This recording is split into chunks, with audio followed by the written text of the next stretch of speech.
Um, all right, so hello museum families and welcome to RBCM at Home Kids, a play date through screens across British Columbia and the world. The previous sessions are recorded and you can find them on our Royal BC Museum YouTube page. And I think this is episode 29. So we have a lot that you can go look at and see the archives of. So my name is Chris O'Connor and I'm a learning program developer at the Royal BC Museum. The museum and my home is on the territory of the Lekwungen-speaking people, the Songhees and Esquimalt nations, here in Victoria on Vancouver Island. I am an uninvited guest on this territory and grateful to live and learn and raise a family on this land. So the Royal BC Museum is in part a natural history museum. So we love animals here. We are fascinated by all the different kinds of animals, big and small, that crawl, fly, dig, pounce, slither, and swim through environments all over the province. And one of my favorite animals is a sea otter, particularly because they're so curious, probably also particularly because they're so cute. And today we'll learn all about sea otters with an author and photographer who knows a lot about them. But first, I wanted to go back, as we do each week, just go back to previous sessions just to let you know what we most recently did. I'm going to share my screen here. We have a new little setup here. Okay, so RBCM at Home Kids. And actually I wanted to go back to a couple weeks. So not last week, but the week after, a week before, we did a session around armored dinosaurs. With our curator of paleontology, Dr. Victoria Arbour, and we created armored dinosaurs with Play-Doh and dried pasta. And this was the one on the top left-hand corner is a very cute photo that one of the participants sent in, and then the one underneath is also another participant with a very cute dinosaur. And then last week was Orange Shirt Day. Really important day, remembering the history of residential schools and honoring the legacy and resilience of residential school survivors. So we were very lucky to be able to spend time with Eddie Charlie and Kristen Spray. So that was last week. We won't be making art today. Today is a story time. But you might want to share some reflections you have. So feel free to contact me at coconnor@royalbcmuseum.bc.ca. And also keep exploring. We have our learning portal is a really fun online platform for exploring lots of different things around the museum. So you could Google Royal BC Museum and Learning Portal or rbcm.ca/LP. And then next week, we're going to keep with the story time theme, and we'll have Robin Stevenson, who is an author who does a lot of work around activism. So the theme will be kid activism. So that's next week. So join us then. So in this format, you can see me, I'm your host, and our special guest, and today we have Isabelle Groc. Though we can't see you, we could hear from you if you use the Q&A box or the chat on Zoom or the comment section if you're watching on Facebook Live. So please feel free to ask questions as we go along. We really encourage that all throughout the session. And actually to do a little practice, just to like wiggle your fingers a little bit, I told you what my favorite animal is, which is a sea otter. I'd like you to, if you can, go to the chat if you're on Zoom, or on the comment section if you're on YouTube, and just write in your favorite animal. What animal do you see that you get really excited about? It doesn't need to be a particular one, it might be a family of animals, but you can put that in the chat or put that in the comment section right now. And while you're doing that, or now that you've done that, let's meet our special guest. So today we have Isabelle Groc, and Isabelle is a book author, photojournalist, and documentary filmmaker who specializes in endangered species and the relationships between people and the natural world. Isabelle grew up in France and now lives in Vancouver, sometimes on Salt Spring Island too. She is a fellow of the Explorers Club and the Royal Geographical Societies of Canada and the UK. Her stories and photographs have appeared in international media, including National Geographic News, BBC Wildlife, The Guardian, and Canadian Wildlife. She is the author of 2 nonfiction children's books on wildlife conservation, Gone is Gone, Wildlife Under Threat, and Sea Otters, a survival story. So welcome so much, Isabelle. I'm so glad that you're here. Thank you, Chris, and thank you to the Royal BC Museum for hosting this, and thank you everyone who's joining us today. I'm really excited to be here and to share some stories of what is one of my favorite animal too. Chris, I'm so pleased and thrilled that to hear that sea otters is one of your favorite, because it's also one of my favorite. That's why I've spent so much time and so many years observing them, studying them, photographing them, and that I decided to write this book that just got published a few months ago, Sea Otters, a survival story. And the book features some of the stories about sea otters, lots of science facts, and also my photography over the years of the sea otters. So before I tell you a bit more about what I love about sea otters, I'm gonna tell you a bit about me and how I got started. And so I'm gonna share my screen now and show you some of my photos, and then we'll get going. I'm gonna share my screen now. And there we are. Okay, so Chris mentioned that I'm from France originally. So I grew up in the south of France in a very small town, far, far from the ocean. This is an aerial view of that town in France. And even though I had, at a young age, I'd never been to the ocean, never seen the ocean, I became very interested and fascinated by the animals that lived in the ocean. And I remember when I was probably around 8 or 10 years old, I became very worried about some of the things I heard on TV. I was hearing that whales were endangered, that were going to disappear. And one day I also heard about an oil spill that occurred in Brittany, and that had massive impacts on marine life and seabirds. I saw photos of these seabirds covered in oil, and I felt really devastated. Even though I've never been to the ocean, never seen a seabird, I just wanted to go and help people clean up the ocean there. So I asked my parents, please let me go. I want to volunteer. I want to go there and go to Brittany and help clean up the seabirds. My parents said, no, you're going to stay in school. So they didn't let me. That was a shame. But at that point, I think it was really a turning point for me. I realized the power of images, and that it could inspire just a young kid like me who'd never been to the ocean, wanting to do something and to take action. So that's when I pretty much decided, when I was 9 years old, to become a journalist, and that I would take photos and would write about the environment and wildlife. So I did study journalism. I specialized in photojournalism at school, and then I moved to Vancouver over 20 years ago. And since then, I've followed scientists and conservationists in British Columbia and other parts of the world to document their work with marine ecosystems and animals. This is me here on an expedition in the Canadian Arctic, where I had to go into the freezing cold water to try and photograph some narwhal that the scientists that you see in the background were trying to study. Does that suit make it a little easier to go in the really cold water? Not really. It's extremely cold. I didn't enjoy that. I can tell you, being born in the south of France, where it's very warm and a very Mediterranean kind of person, so I didn't like it.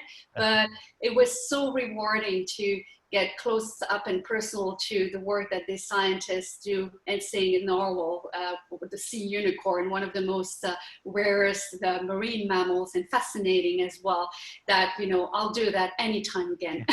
Braving another one of my favorite animals. Awesome. One of mine too, for sure. We'll have to do another talk about narwhal one of these days. So over the years, working on endangered species, the sad things that I watch is that many wildlife species are in trouble all over the world. We know that we're in the middle of an extinction crisis, that species are being lost because of habitat destruction, climate change, pollution. There's all sorts of threats.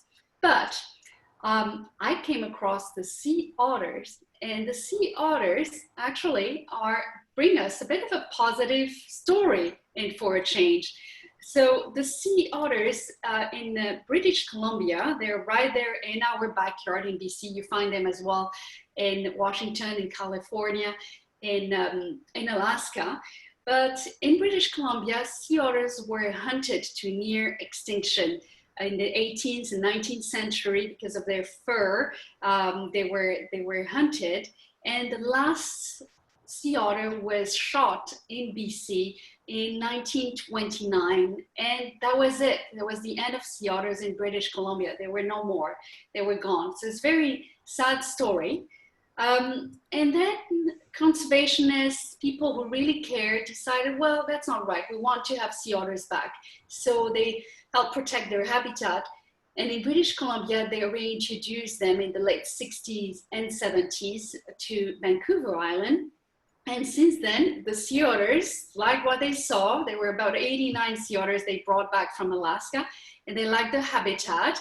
They started expanding and reproducing, and today we have over 8,000 sea otters in British Columbia, which is an incredible success story. It's really amazing to see this animal having returned to British Columbia. And so I became very curious about their story, and their story really combined some of the things I love working on. So as a journalist, we journalists, we love asking questions. We're very curious. We love learning about new things. And see, the people that work on sea otters, the scientists, they're like that as well. They're very curious. They love learning about sea otters because there's so much to learn about these animals. So much, in fact, that they're one of the best studied animals in the world today. So Isabelle, speaking of curious questions, we have one question is, because you showed the picture of all the sea otters together, and sometimes they're really creative names for animal, like a group of animals. So what is that called? This is a raft. Ah. Yes, so this is one of the unique aspects about sea otters is that they get together in rafts. And they have two types of rafts. Males and female sea otters, they don't mix much. So they have male rafts and female rafts. And the reason why they raft together, they hold on together, is because that's a good way to be protected against predators. That's a good way to conserve energy, to sleep when they're in the wave, in kelp. They find that stability in that group. So being together really helps with survival. It's a great question. Thank you for asking that, the rafts. So here it's not in a raft, it's sea otter in kelp. And that's one of the things I love about sea otters I want to tell you more about, is that sea otters, they might be the smallest marine mammal in North America, but they have a big, big, big impact. When they return to an environment, they transform that environment in a very, very big way. And I'll tell you more about that, but this is one of the best examples of what we call a keystone species, a species that transform the environment where it is. And then the other thing is that, you know, Chris, when we think about sea otters, they were gone from the environment for so long, and now they're back, and the landscape has changed. And so while their return is a great thing, people have also to learn how to live with the sea otters in today's world, and that presents some new challenges. You may see here in the photos, it's taken in California. You'll see there's an otter there near this culvert, and the people watching them right now. So that show you how in close proximity they can be to people in urban center. And I mentioned that sea otters, I love sea otters because there's a story of resilience and hope. I mean, we have so many bad news these days about so many different species. And really, sea otters, because they were hunted to near extinction, and now they're back on the landscape and doing well, they really offer a story of hope and resilience that really shows us the impact that we as humans can have on wildlife. Negative impact, they were hunted to near extinction, and positive impact when we want to restore species, protect the landscape, pass legislation to help these animals, they can come back. So it's a wonderful story of hope. So I'm showing you this picture because I got so interested in this story that I really wanted to know everything there is to know about sea otters. So what I've done for 10, 12 years is really travel to all the places where sea otters are. I tried to even find hotels called Otters Inn to stay to be in the theme. And so I traveled to California, Alaska, British Columbia, of course, observed and photographed sea otters from kayaks, from land, and more recently with COVID, when I look at sea otters still doing this today, you're wearing a mask. So I'm bringing a little friend with me with a sea otter mask to say hello to my sea otter friends. And then what I've done also in the last 10 years is spend a lot of time with people who study sea otters, scientists. So this photo was taken in Tofino, near Tofino, where you can find sea otters. And I joined scientists whose job was to survey sea otters. They wanted to know how many they are. And really, Chris, it's not an easy thing to do. How many sea otters do you see in this picture? Anybody can guess? So maybe let's give some time if people want to put that in the chat or the comments section. So how many sea otters do you see? Danielle says 100. That's a great guess. That's what I thought when I first came across this myself when I was photographing it, and like, look. And I was looking, yeah, there's so many otters there. This is so exciting. Actually, someone else says 0. 0. Okay. Well, actually, that was the correct answer. There's no sea otters on this photo. All those little things you see here that look like sea otters, they're actually kelp.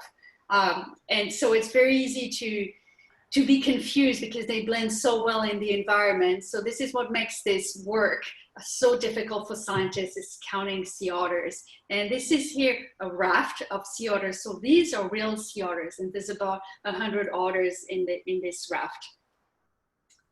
So one of the things I've done as well is some scientists study sea otters underwater, in their underwater environment. This is a diver in California that I joined to document an expedition that in Monterey Bay, in California, that looked at capturing a few sea otters. This is a scientist named Tim Tinker, and they're capturing them because they wanted to fit some little devices, tracking devices on them, so they could follow them in the wild and learn things like where do they go, how deep do they dive, things like that, so they could learn more about the population and how to better protect them as well.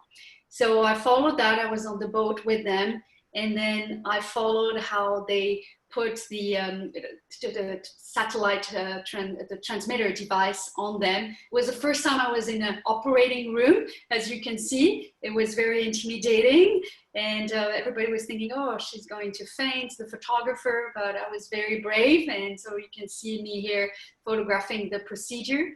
And then this is the sea otters just waking up here with somebody looking at the sea otter, making sure she's all fine.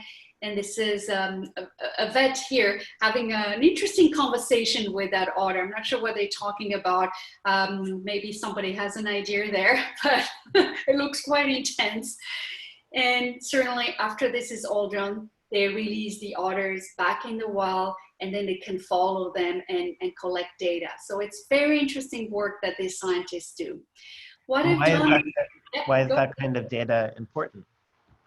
Why is that kind of data is important? It's because that's a great question.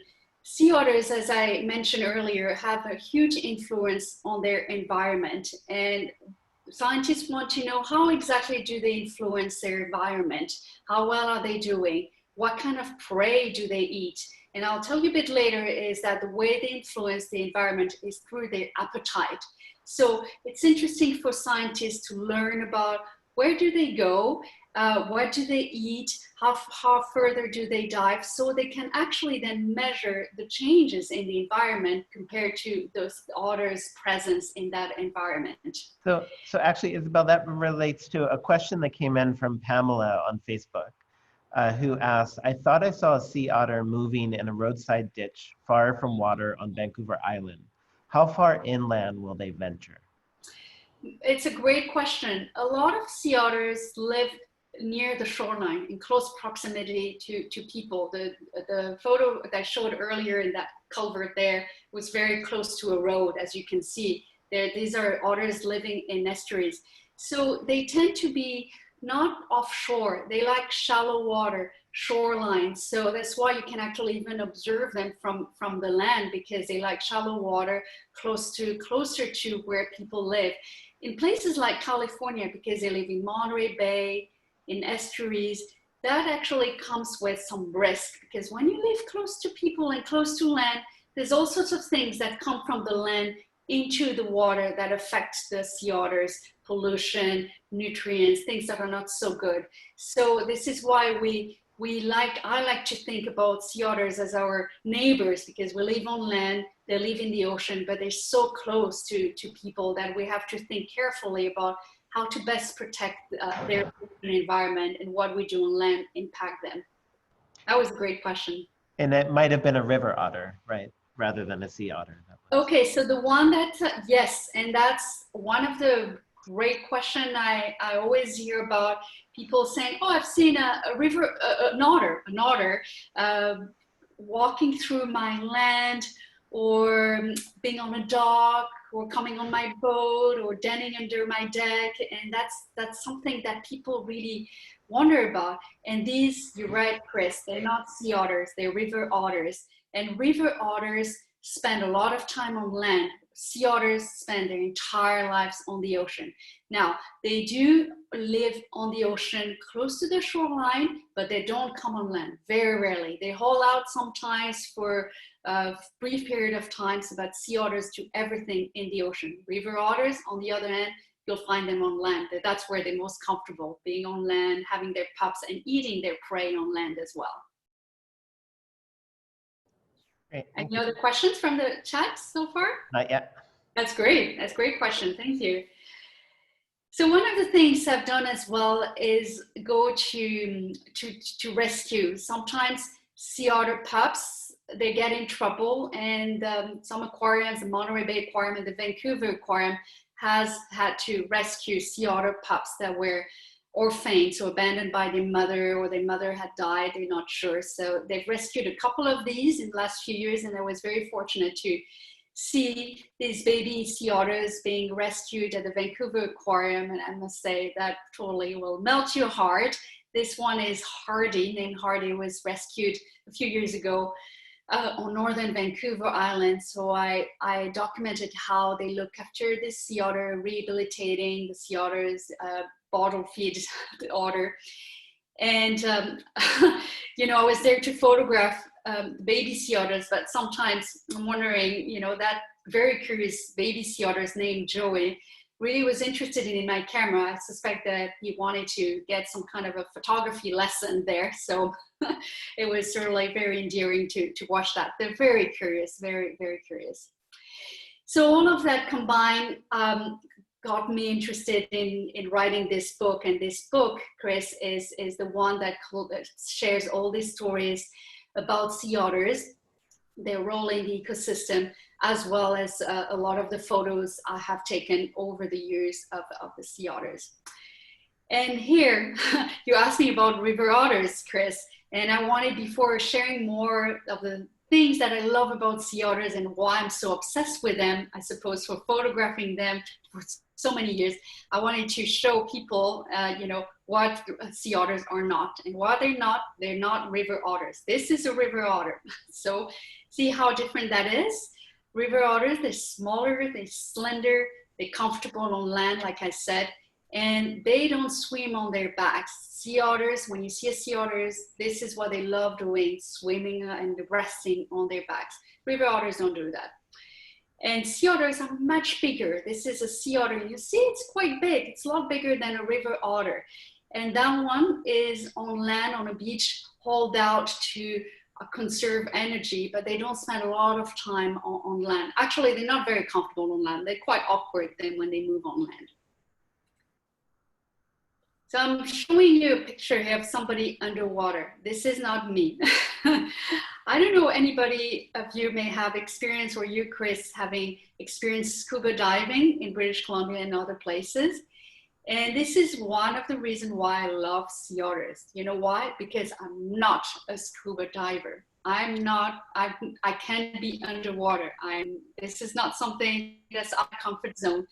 So this woman here, Jen Bird, is a scientist, and she spent many, many hours underwater studying the environment in which sea otters live and how they change the environment. So she's here with her notepad, counting the number of sea urchins and seeing how sea otters change the underwater world. So why is it good for me, you ask? Well, because sea otters, they're one of the very few mammals that spend a lot of time at the surface of the water, which makes it really easy for me to observe them, and for people as well, volunteers, to be from here on the shore and observe here a raft of otters. You see, they're not far from people and from land. So it's great. I find this is a species that's so accessible to so many people that we can observe and see their amazing behaviors. And this is some of the photos that I've taken over the years of all the things that sea otters do on land, you know. So here they're on seagrass, resting among other marine mammals. So you can see here it's a harbor seal, and he looks a little worried to me. He's wondering what's going on there with that sea otter. You know, the sea otter is just fine. Do they mostly coexist well together? They do, you know, they're, especially in that area, this photo I showed here, this is in an estuary called Elkhorn Slough in California, in central California, and you see sea otters, harbor seals, birds all coexisting, and it's just fine. And actually, I'll tell you about the story of if we have the time, of sea otters contributing to a healthy environment that allows all these other animals to thrive there. So you can see they spend this time on land, and they not on land, on the surface of the water, and you can observe them grooming and sleeping, all these acrobatic behaviors, you know, showing off their feet there. And look at these teeth. It's really impressive. I mean, really, I've shared that with my son who's 10. And it's like, you know, you should spend more time brushing your teeth, you know, and grooming like the sea otters do, because sea otters spend a lot of time grooming themselves. They have this luxuriant, beautiful fur, and they have to maintain it. So they have to spend a lot of time grooming. And you see them looking after their pups, and how the moms are taking care of their pups. This is here, as you see, you'll see them rolling around when they're grooming. All of this can be seen very easily with binoculars on land, or with lenses through my photography. And that's what I've done for so many years, and why I love watching them. They're always amazing. And the other thing that's quite unique about sea otters is they catch seafood there. That's what they eat. They go underwater, certainly on shallow water, to retrieve the seafood, but they always bring back their food on at the surface of the water. So you can actually watch them eat what they have. They use their belly as a picnic table, and you can see, oh, they're eating a clam, oh, they're eating a sea urchin, oh, they're eating a crab. It's incredible to watch that and how they do it. And look at these whiskers. I love the whiskers. They remind me of, people, actually. This is a famous actor. You might know him, Chris. I'm not sure if our audience. Robert Redford. Yes, exactly. Look at that. Doesn't it remind him of that sea otter? And, what I like about the sea otters is their appetite. I grew up in France. The French are famous for being obsessed with food. We eat a lot. We love talking about food. That's part of our culture in France. And sea otters, they're quite obsessed with food. They have this huge appetite, and they actually have to eat every day 25% of their body weight every day. I was told it was the equivalent of eating 75 burgers a day. Can you imagine? It's quite a bit. And they can eat so they eat seafood, shellfish, and they can eat up to 150 different type of prey. This is why those scientists, that's what they're recording. What are they eating exactly? So this is a gooey duck, this thing that you're seeing here, clams, and all sorts of things that they eat. The other thing I love about sea otters, they're very practical. So I'm showing you this photo here. I'm personally not very practical. When I want to eat something, I'm always struggling opening, a jam or something like that. Maybe you've had that problem, Chris, or our audiences. It's tough. And sea otters, they have the same problem. Think about a clam, or how are you going to open that? It's very tough. Try to eat that. How do you do that? So you see otters, like you can see this movement. Oh, I'm going to open that. I'm really hungry. How am I going to do this? Any guesses how they're going to do it? Anyone in the audience want to take a crack at how the sea otters open those clams? So we got a guess saying a rock. Wow, that's very, very good guess. Thank you. So sea otters, they're like us, and they're one of the few mammals that use tools. So I'm not sure about that choice of tool here to open this can. It's a bit overboard, but this is what sea otters do. What they do, they found a rock, and they bring that back, and they use the rock to just smash open the clam or whatever they're eating, or tough snails. And they're one of the few species that do that. It's quite amazing to watch. So sometimes I must say I question the choice of the tools they use. You can look here, this rock is very big, but you got what you got to do, and that's what she's happy. It seemed to work fine. And we have one question. Forrest, who's 6 years old, asks, how many teeth do they have? Is it the same as adults? That's a really great question. I've never thought of how many teeth they have. What I know about their teeth, though, is that, when they break into these tough shellfish, they have a special coat on their teeth that protects their teeth from breaking down. So that I know. I don't know how many teeth they have, but they have really special teeth. And there have been studies, actually, that have been done about their teeth and how this coat, this special animal, protects them from breaking their teeth. I think it's really interesting information for us who are having dental trouble, or for dentists to learn more about that. But certainly they have found a way, though, to protect their teeth, because they know it's so important to them, and they do that by using those rocks. But one of the interesting things I want to share is that scientists have observed that sea otters specialize in certain type of things that they like to eat more. Some of them clams, some of them sea urchins. And when they eat purple urchins and eat a lot of it, they know right away, because their teeth get quite purple, actually. So it's like us when we drink too much coffee, we can see we're drinking coffee. And so the otters are like that. Their teeth will change color a bit, which is interesting. for blueberry smoothies. Exactly, you bet.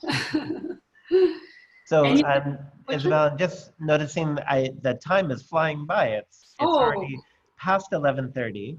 oh my Um, God. so time flies when you're looking at cute sea otters. Okay. So maybe like 5 more minutes if people can hang on just a little bit longer. Of course, yeah, I know. There's so much to share, and the questions have been amazing. I'm really so pleased by the curiosity because there's so much about otters. So, given we have very little time, I'm just going to myself fly through this before we get into a bit of a reading. I'm not sure if we have a lot of time for a reading though, but we can certainly do that another time or on my website. Yeah, There's or just like a page or a two. page, exactly. So what I'm going to say is that I was just going to say that sea otters are incredible moms. They have a single pup per year, and certainly that's very endearing about sea otters and how they look after their pups. And it's hard work. Look at this sea otter pup, you know, looks so cute, but you know, for a sea otter mom, it's a lot of work like any other mom.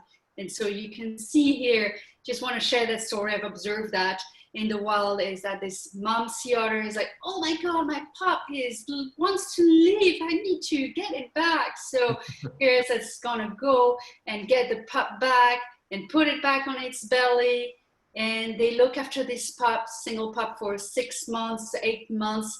They can't survive on their own. So this is a sea otter mom here feeding the pup. Here, some clams, you can see it's just doing it. And one of the things I like to share, and what I'll do now in terms of reading, is I mentioned earlier about that sea otters being a keystone species. So wherever they go, they change the environment. They revitalize the kelp forest. And I don't have much time to go over that story, but when sea otters arrive in an area, they eat through their voracious appetite. They basically eat all these urchins, as you see here. And when they eat the urchins, kelp has a chance to come back. This is why we have healthy kelp forests, because of the contribution of the sea otters. And the sea otters have that influence, and kelp have incredible influence on climate change, on their nursery habitat for fish and vertebrates, a very productive environment. It's all because of the sea otters eating and being there in that environment. And that's why kelp forest is so important. But the reading, the very, very short reading I'm going to do, is about the influence of sea otters, not only in kelp, but also in estuaries. And this has been one of the most fantastic discoveries of the last few years, is that sea otters impact not only kelp forests, but also estuaries. And I'm going to read you a paragraph of how sea otters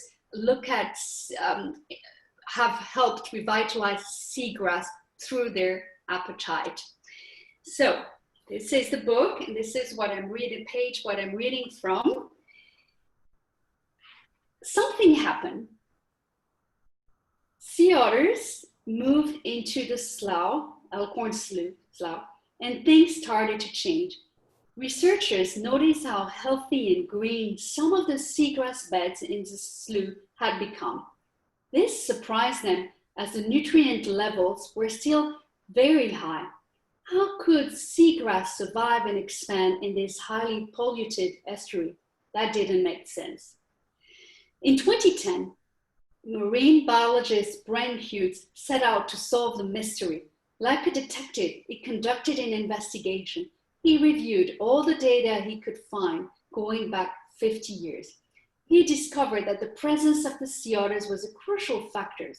The seagrass bed's recovery coincided with the sea otters' arrival at the slough.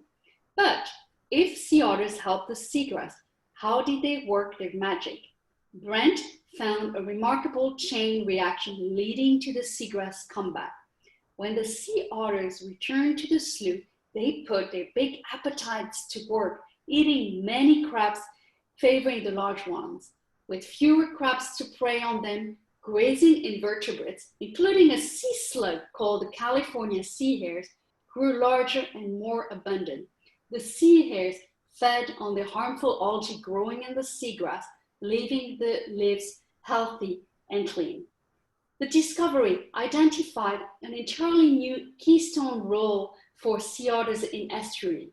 When sea otters settled in Elkhorn Slough, the move was good not just for them, but also for an entire ecosystem. Many other estuaries in California are polluted, degraded, and in need of help. People work hard to try to restore these important and fragile ecosystems. Perhaps what is needed is a little help from the ecology wizards sea otters have proven themselves to be. As they expand to other estuaries, they can restore the ecological web and help repair the damage done by humans. Sea otters give conservationists the hope that some of the things we've lost can be restored. Isabelle, can you show that page just Well, yes, absolutely. as we end the session, just seeing that one page of many pages within this book. Yes, looking that, and that's the page here. Nice. You can see it. Yeah, great. Well, thank you so much, Isabelle. The photos are incredible. The story is really inspiring. It is really really enlightening just to hear how sea otters have this effect on other species and the habitat that they're in. Even more reason to love them and want to protect them too. So, and there's something really powerful both about words, but also images to get up really close to see them eat and take care of their pups and to be in their rafts. So thank you for all that you do through your photography and your writing. Thank you, Chris. I like to say that I'm hoping that this book, which has a lot of science and facts, can inspire children and youth to think about making a difference and perhaps, inspire some of them to become marine biologists and solve some of the mysteries that's out there in the ocean. So much to learn or discover. Or if you don't want to become a scientist, become a journalist or a storyteller and document this change. It's very important. So certainly I'm hoping that the book can inspire that for families and children and youth. Great. All right. Well, thank you so much. And we're getting some thank yous from some of the people in the Zoom room, and I'm sure on Facebook Live as well. So everyone, just to let you know that we do this every week, RBCM at Home Kids. The museum is open as well. You're welcome to come visit us. We have sea otter specimens, but not live sea otters within the museum. But not that far away is water, and you can see them there. So thank you again, Isabelle. And yes, and I'd like to share with everybody, I know we don't have enough time to cover it all, but everyone feel free to contact me. I have an Instagram page that it's my name, Isabelle Groc, if anyone wants to follow or contact me that way, and I share a lot of more photos and sea otter stories, so feel free to do that. I just followed you this morning, so. Thank you. All right, so we'll end the Facebook Live feed and the recording. Kim is doing that right now.